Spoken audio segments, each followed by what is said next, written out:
Hi friends, good evening. Knowledge today topic వచ్చేసి 9th class biology plant tissues part 1 అనమాట. Topic ఎఫ్ఏటిక్ పనికొస్తుందని దీన్ని వీడియో అప్లోడ్ చేస్తున్నాను. Marie François Xavier Bichat 1771 to 1802 was the first person to look behind the recognizable organ system and suggest that each part of the body was composed of various kinds of tissues. In addition, he suggested that diseases attacked upon these tissues is ways that could be seen and studied for these insights. Bichat is considered the father of histology. Man map in this lesson, man map and learning outcomes. Intercalary meristem, intercalary meristem, parenchyma, collenchyma, sclerenchyma, xylem, phloem, apical meristems, lateral meristems. ఇది English version. అంటే ఈ యొక్క lesson ఎవరు వచ్చారో, అసలు ఈ కణ విభజన అంటే ఏంటి, ప్లాంట్స్లో కణ విభజన అనేది ఏ విధంగా ఉంటుంది, దీన్ని కనిపెట్టిన శాస్త్రవేత్త, వీటి గురించి మనం ఇవాళ లెసన్లో ఫస్ట్ పార్ట్ అనేది తెలుసుకోబోతున్నాము. అది ఇంగ్లీష్ వెర్షన్ చూసాం కదా, తెలుగు చూద్దాము. ఇదేంటంటే మేరీ ఫ్రాంకోయిస్ జేవియర్ బిచాట్ అనే ఈయన జీవితకాలం వచ్చేసి 1771 నుంచి 1802 దాకా ఉంది. ఈయన ఒక ఫ్రెంచ్ అనాటమిస్ట్ మరియు పాథాలజిస్ట్. మైక్రోస్కోప్ లేకుండా ఈయన ఒక ఫ్రెంచ్ అనాటమిస్ట్ అనమాట. అంటే అనాటమీ అంటే మొక్కల గురించి అయినా, లేకపోతే జంతువుల గురించి అయినా, మానవుల గురించి అయినా, దాని గురించి చదువుకున్నటువంటి ఒక శాస్త్రవేత్త. అది కాకుండా పాథాలజిస్ట్.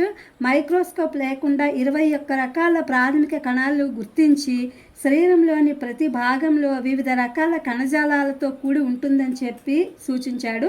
అతను కణజాలం అనే భావనను ఫస్ట్ సారిగా ప్రతిపాదించినటువంటి వ్యక్తి.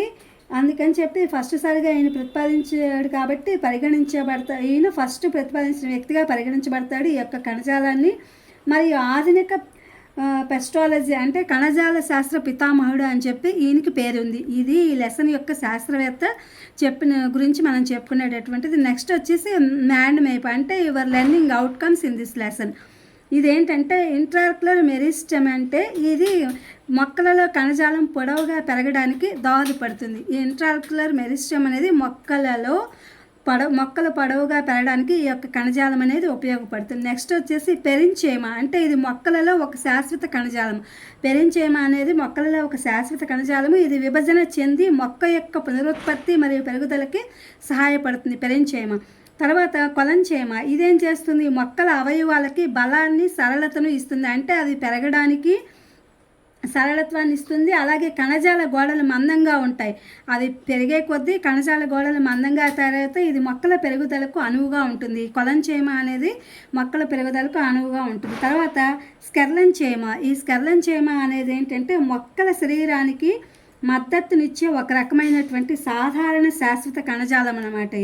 ఇది కణ విభజనకి తర్వాత కణ విభజన శక్తిని ఇది కోల్పోతుంది అనమాట, ఈ యొక్క పార్ట్ అనేది. తర్వాత వచ్చి శైలం అంటే ఇది ఒక దారు, మొక్కల్లో ఉండేటువంటి అతి ప్రధానమైనటువంటి పార్ట్ దారు అనమాట. ఇదేంటంటే మొక్కలలో నీరు కణజాలాలను మూలాల నుండి పై భాగం వరకు, అంటే మొక్క కింద నుంచి మూలం ఎక్కడైతే ఉందో అక్కడ నుంచి పైకి మొక్క పెరిగిన దగ్గర నుంచి కూడా మనకి రవాణాని, కణజాలాలను, నీటిని, అన్నిటినీ కూడా, పోషకాలు వీటన్నిటిని కూడా ఇది మొక్కలకు అవసరమైన నిర్మాణాన్ని, బలాన్ని అందిస్తుంది శైలం అనేది. తర్వాత ప్లోయం ఇది మొక్కలలో ఉండే ఒక రకమైన కణజాలం. ఇది ఆకుల నుండి తయారైనటువంటి చక్కెరను అంటే పోషకాలను, పిండి పదార్థాలను ఏం చేస్తుందంటే మొక్కల ఇతర భాగాలకు రవాణా చేయడానికి సహాయపడుతుంది ప్లోయం అనేది అనమాట. తర్వాత ఎపికల్ మెరిస్టమ్. ఈ ఎపికల్ మెరిస్టమ్ ఏంటంటే వేర్లు మరియు కాండాలు చివర్లో ఉండే కణజాల విభజన ప్రాంతము. ఇది వేర్లు కాండాలు మొక్కలకు ఉంటాయి కదా, వాటికి ఉండేటువంటి కణజాల చివర ప్రాంతం అనమాట, కణజాల ప్రాంతం. ఇది నిరంతరం విభజన వలన మొక్కలు పొడవుగా పెరుగుతాయి. ఇది విభజన చెందడం వల్ల మొక్కలు ఎందులో అయినా కణజాలాల విభజన వల్లే పెరుగుదల అనేది ఉంటుంది. అది మొక్కల్లో అయినా, జంతువుల్లో అయినా, మానవుల్లో అయినా. పెరుగుదల వల్ల ఇది ప్రధానమైనటువంటి మొక్కకి ఒక ఊతంగా ఉంటే పెరుగుదలకు ఒక ఊతం అనేది ఇస్తూ ఉంటుంది. ఎపికల్ మెరిస్టమ్ అనేది. తర్వాత లాటరల్ మెరిస్టమ్ అనేది ఇది మొక్కలకు ఇది కూడా మొక్కలలో ఒక రకమైన కణజాలం. అంటే ప్రతి దాంట్లో కణజాలాలు అనేవి అతి ముఖ్యమైన పాత్రను పోషిస్తాయి. 21 కణభాగాలని ఆ శాస్త్రవేత్త గుర్తించారనమాట. ఏది మైక్రోస్కోప్ లేకుండా అని. ఇది కూడా కాండం, వేరు వంటి మొక్కల పార్శ్వ భాగాలు ఉండి అంటే ద్వితీయ పెరుగుదల కారకంగా అవుతుందన్నమాట. ఈ లాటరల్ మెరిస్టమ్ అనేది ద్వితీయ పెరుగుదల కారకం అవుతుంది. ఇది కాండం మరింతగా పెరగడం అనేది జరుగుతుంది. ఇది friends Telugu English version in plant tissues part 1 9th class biology. ఇది FA2కి ఉపయోగపడుతుంది. నేను వీడియో అప్లోడ్ చేస్తున్నా. Please my channel like, share, subscribe and comment. Thank you for watching. Thank you for our support.